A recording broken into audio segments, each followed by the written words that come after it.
ग़ाज़ान सिकंदर की बीवी को देखते शांसे जलाल का दम घुटने लगा था।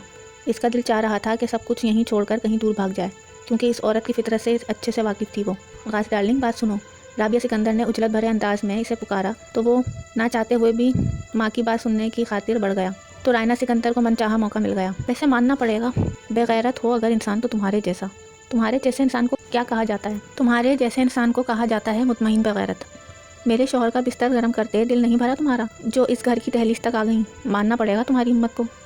वो तालियां बजाती कमीनगी की आखिरी हदों को छूती हुई बोली तो शांते जलाल को लगा किसी ने पैरों से जूता निकालकर सीधा इसके मुंह पर दे मारा हो। इतनी जिल्लत, इतनी रुसवाई। शॉपिंग बैग इसका हाथ से छूटकर ज़मीन पर गिरा और अगले ही पल वो उल्टे कदम लेती तकरीबन भागती हुई वहाँ से निकली थी। ग़ाज़ान सिकंदर ने जाने किस एहसास के तहत इसकी जानिब देखा और इसकी हालत देखते अगले ही पल वो इसके पीछे भागा था, पर तब तक वो गेट से निकल चुकी थी। वो तेज़ तेज़ कदम उठाता मुस्कुराती हुई रायना की तरफ बढ़ा। क्या कहा है तुमने इसे? बोलो, क्या बकवास की है तुमने इसके साथ? वो जब्त खोता चीखा था, जिस पर रायना खौफज़दा होने की बजाय हंसती चली गई। इस पर दो हुर्फ भेजता ग़ाज़ान तेज़ी से बाहर गया, पर शांते तो क्या इसका नामो निशान भी नहीं था।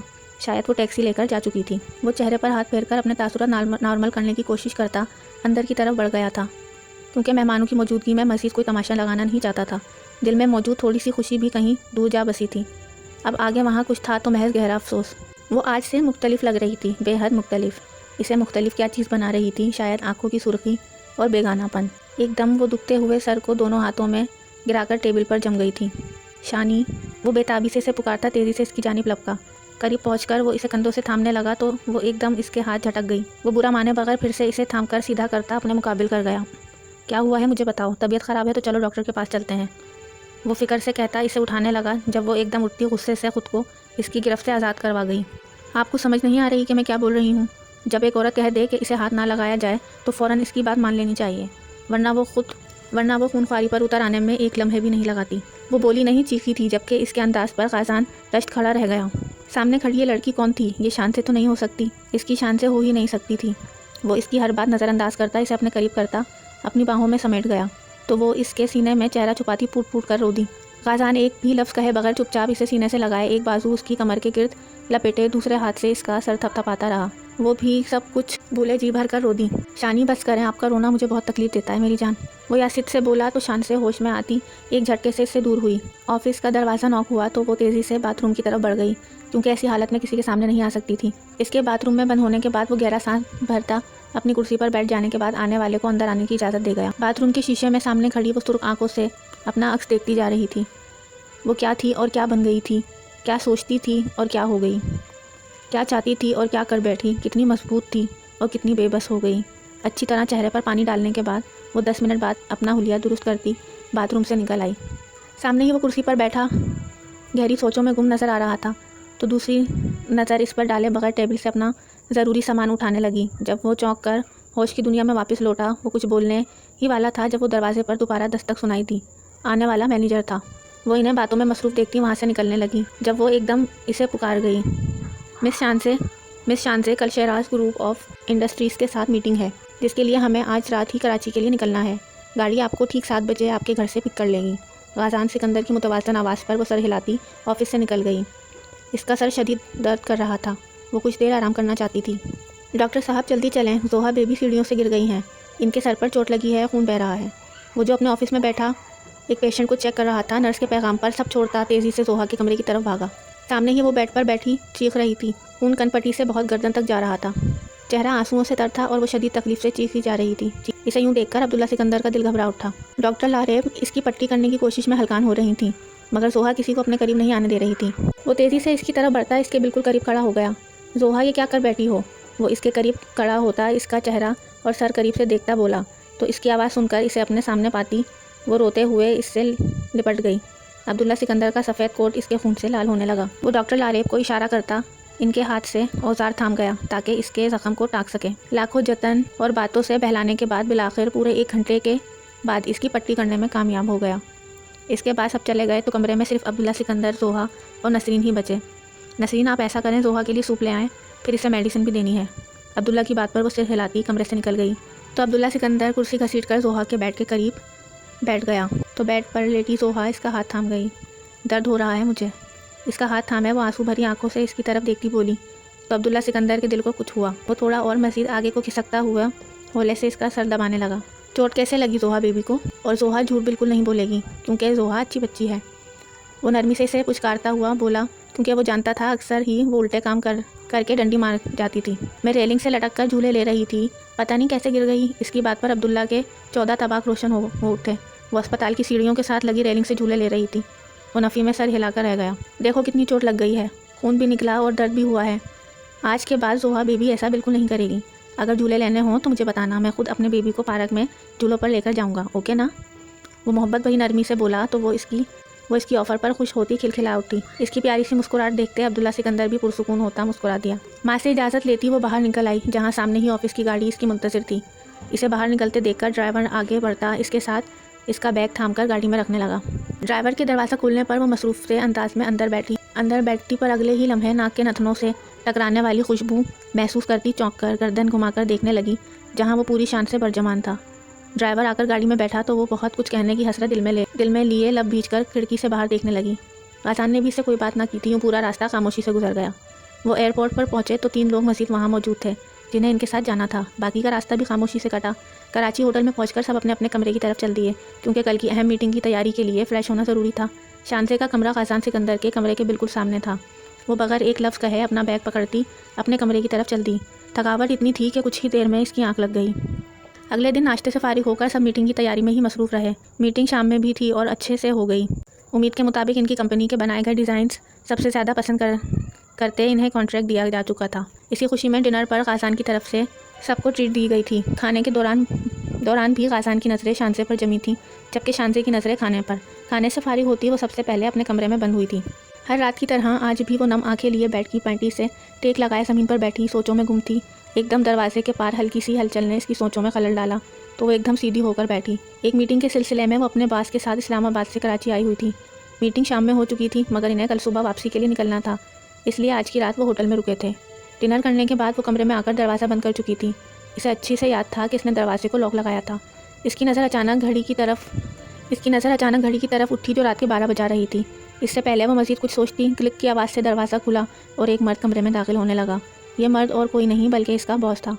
आप रात के इस पहर मेरे कमरे में क्या कर रहे हैं सर? वो सामने खड़े वजूद को अपने कमरे में दाखिल होता देखकर एकदम पूछ बैठी। जब मुकाबिल इसके सवाल को नज़रअंदाज करता अपने पीछे दरवाज़ा बंद करने लगा। ये दरवाज़ा क्यों लॉक कर रहे हैं आप?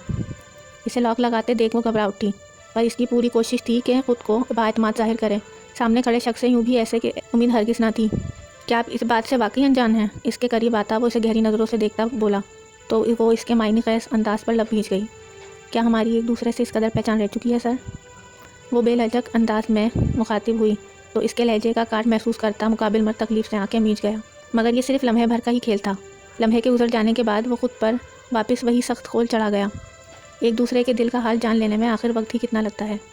वो एकदम इसके करीब झुककर सरगोशी नुमा अंदाज में इसे बावर करवाता बोला तो इसके नज़दीकी पर वो तैश में आती अपने दोनों हाथ इसके सीने पर जमाती इसे पीछे धकेलने ही लगी थी जब एकदम धमाके की आवाज़ से कमरे का दरवाज़ा खुला और कैमरों की चकाचौंध रोशनियों लोगों का जब मैं गफ़ीर कमरे में दाखिल होता इन्हें घबरा गया।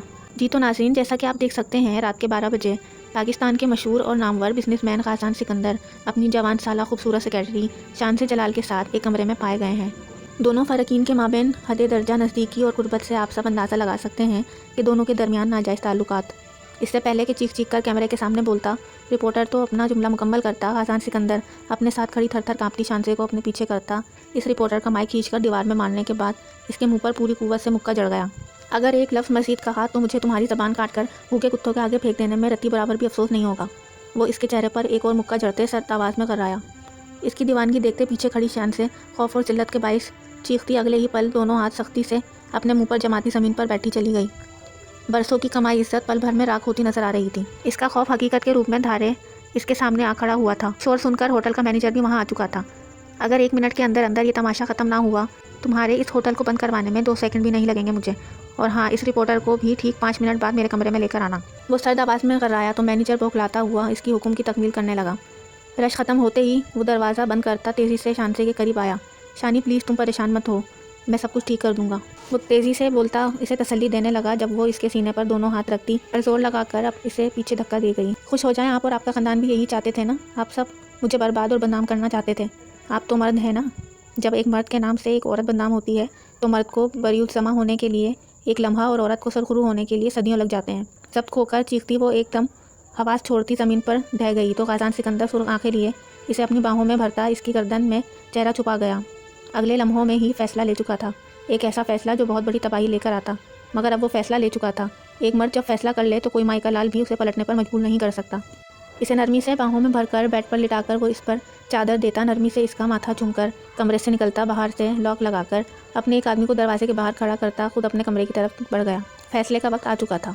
मासी, वो बदहवासी से भागती हुई सामने से आते हुए डॉक्टर की तरफ बढ़ी। डॉक्टर, मेरी बहन, इसके सर से खून निकल रहा है, कोई इसका इलाज क्यों नहीं कर रहा? वो मर जाएगी, वो रोती हुई बोली। इसकी बात सुनता डॉक्टर इसके साथ इमरजेंसी वार्ड की तरफ बढ़ा, जहाँ शांति सिकंदर की बहन लहूलुहान पड़ी थी। इसकी हालत देखने के बाद वो वहाँ खड़ी नर्स से कुछ डिस्कस करने लगा। इसकी माँ अपनी जख्मी बेटी के सरहाने खड़ी ऊंची आवाज़ में रोती जा रही थी। मेरे साथ आएँ आप, डॉक्टर इसे कहते कमरे से बाहर निकला। वो भी तेज़ी से इसके पीछे लपकी। इसकी माँ भी बेचैन होती इसके पीछे ही निकल आई थी। कॉरिडोर में रुकते डॉक्टर की तरफ मुड़ा। हमें फ़ौरी इनका ऑपरेशन करना होगा, आप जितनी जल्दी हो सके 3 लाख रुपए जमा करवा दीजिए ताकि इलाज में मज़ीद ताख़िर ना हो। डॉक्टर शांति जलाल से कहता वहाँ से निकल गया। 3 लाख? वो रकम सुनती बेयकीनी से खड़ी रह गई। इतनी बड़ी रकम वो कहाँ से लाती? बाप हयात नहीं था, भाई कोई था नहीं, माँ लाचार थी, बहन लहूलुहान अस्पताल के बेड पर पड़ी थी और वो खुद की हफ्तों से जॉब के लिए मारी मारी फिर रही थी। फिर कहाँ से आती इतनी बड़ी रकम? वो बहुत अच्छे से जानती थी जब तक पैसे ना मिलते ये डॉक्टर कभी इनकी बहन का इलाज शुरू ना करेंगे, चाहे वो इसी बेड पर जान दे दें। अम्मी, आप परेशान मत हों, आप रोएं मत, मैं जाती हूँ, इतना इंतज़ाम करती हूँ, मैं जाती हूँ, इंतज़ाम करती हूँ। आप बस डॉक्टर से गुजारिश करें कि वो मेरी बहन का इलाज शुरू कर दें, मैं जा रही हूँ। वो इन्हें तसल्ली देती अपना दुपट्टा संभाल कर तेज़ी से अस्पताल से निकल गई, क्योंकि इसके पास ज़्यादा वक्त नहीं था। करीब खड़ी सारी सूरत हाल के ताने बाने बुनती राबिया सिकंदर पूरा राह अमल तरतीब देती शांति जलाल की माँ सकीना जलाल की जानी पड़ी। मैं तुम्हें 3 लाख की बजाय 4 लाख दे सकती हूँ। ऑपरेशन के बाद तुम अपनी बेटी का बाकी इलाज भी अच्छे से करवा सकती हो, बदले में बस एक छोटा सा काम करना हो। सकीना सिकंदर अपने सामने खड़ी इस मॉडर्न और खूबसूरत खातून की बात सुनकर चुप सी हो गई। अगले ही लम्हे वो पुरजोश सी राबिया सिकंदर के करीब हुई। कौन सा काम?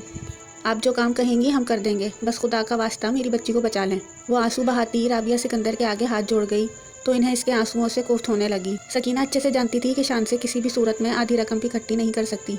अब जब कुदरत मौका दे ही रही है तो वो क्यों ना इसे गवाती। ज़्यादा मुश्किल काम नहीं है, बस ये करना है कि वो आहिस्ता आहिस्ता इसे सारा काम समझाने लगी, जिसे सुनते ही सकीना जलाल सख्त सी हो गई। दिमाग ने कहा फ़ौरी इनकार कर दो, पर दिल में बसती छोटी और लाडली बेटी की मोहब्बत ने ऐसा करने न दिया।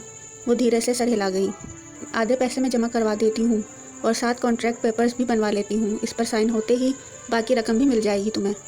चलती हूँ, थोड़ी देर बाद आऊँगी, अकड़ कर कहती वो सर पर टिका चश्मा आंखों पर लगाती मतलूबा जगह की तरफ बढ़ गई।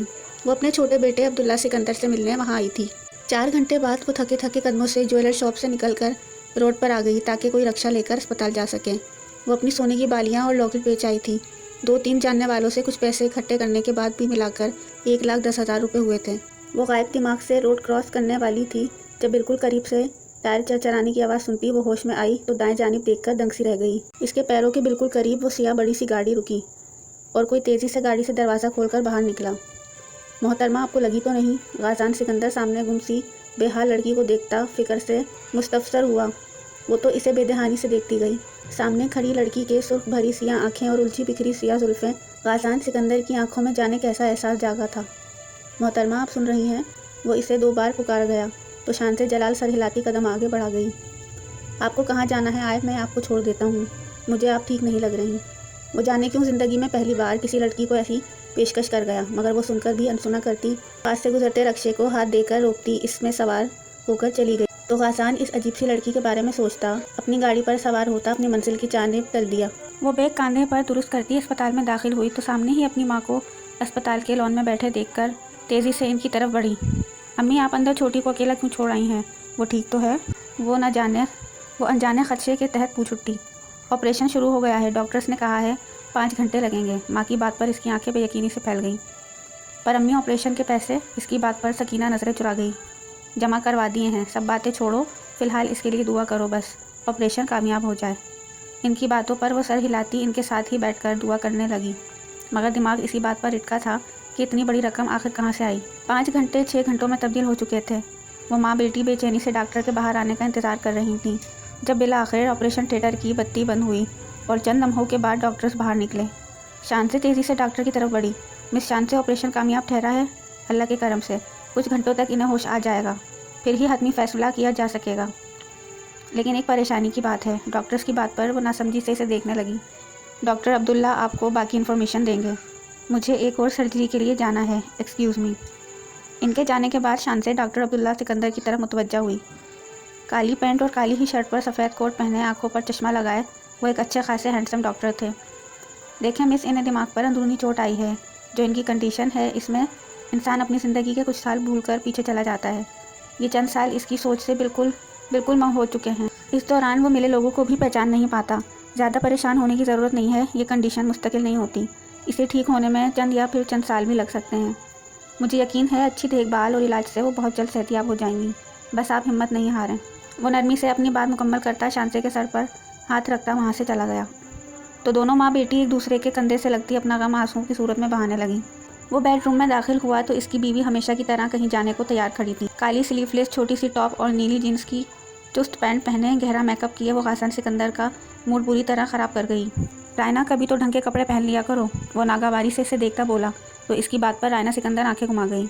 ओ कम ऑन डार्लिंग, हमेशा इतने तंग नज़र क्यों रहते हो तुम? अच्छे से जानते हो हमारी सोसाइटी में ऐसी ड्रेसिंग ही चलती है। वो नज़ाकत से चलती इसके करीब आई, इसके गाल पर अपने सुर्ख लिपस्टिक के रंग लब रख गई। गासन सिकंदर लब भींच कर रह गया। लेकिन तुम अच्छे से जानती हो मुझे ये सब नहीं पसंद, वो अपनी बात पर जोर देकर बोला। तो वो इसकी बात नज़रअंदाज करती, खुद पर ढेर सा परफ्यूम स्प्रे करती, अपना मोबाइल और पर्स हाथ में पकड़े कमरे से निकल गई। फाजान तलखी से मुस्कुराता फ्रेश होने की गर्ज से बाथरूम की तरफ बढ़ गया। जोहा को होश आ चुका था, मगर वो अपनी ज़िंदगी के बहुत से माह साल भूल चुकी थी। एक एक्सीडेंट इसे बहुत पीछे ले जा चुका था। 20 साल की होते हुए भी इसका दिमाग 10 साल की बच्ची की तरह हो चुका था। इसे थोड़ी देर होश आया था, मगर दवाओं के ज़ेर असर वो फिर से गुनूदी में जा चुकी थी। वो जोहा का माथा चूमती सोफे पर बैठी सकीना के पास चली आई। अम्मी, ऑपरेशन के पैसे कहाँ से आए? इतना महंगा इलाज कहाँ से हो रहा है? ये VIP रूम क्यों लिया गया है? ये सब कहाँ से और कैसे हो रहा है, मुझे बताएं प्लीज़। वो इनके घुटनों पर हाथ रखती मुस्तफसर हुई तो सकीना नज़रें चुराने लगी। बताने की हिम्मत नहीं हो रही थी, मगर इसे हकीकत से आगाह करना ही था, वो भी जिस कदर जल्द हो सकता। एक खातून मिली थी मुझे, बहुत अच्छा रिश्ता मिला है तुम्हारे लिए। इनकी बात पर शान से हैरत से इन्हें देखने लगी। सवाल गंदुम जवाब देना वाला हिसाब था ये। अम्मी, मैं आपसे जोहा के इलाज के पैसों के मुतालिक पूछ रही हूँ और आप कौन सी बातें लेकर बैठ गई हैं? शांसे की बात पर सकीना आंखें चुरा गई। अम्मी, मुझे सच सुनना है प्लीज़। कोई बात तो ज़रूर थी जो इसका दिल खटका रही थी। तभी वो 2 तक अल्फाज में पूछ उठी। देखो शान से, मेरी बात बहुत गौर से सुनो मेरी जान। ये जो डॉक्टर अब्दुल्ला है ना, इनकी वालदा आई थी और बस इत्तेफाक से उन्होंने हमारी परेशानी सुन ली। दरअसल इनके बड़े बेटे की शादी को 4 साल हो चुके हैं। इसकी बीवी बांझ है, उसे बच्चे की ख्वाहिश है। वो खातून चाहती हैं कि तुम्हारी शादी इनके बेटे से कर दी जाए। इसके लिए उन्होंने ऑपरेशन से लेकर इलाज तक सारा खर्चा अपने ज़िम्मे ले लिया है। इनकी बात पर शांति की आंखें खुली की खुली रह गईं। यूँ महसूस हुआ जैसे अस्पताल की छत सर पे आ गिरी हो। अम्मी, आप कैसे ये सब कर सकती हैं? और मैं अपनी बहन के लिए इससे शादी कर भी लेती तो सवाल ये पैदा होता है कि वो किसी भी लड़की से अपने बेटे की शादी कर सकती थी।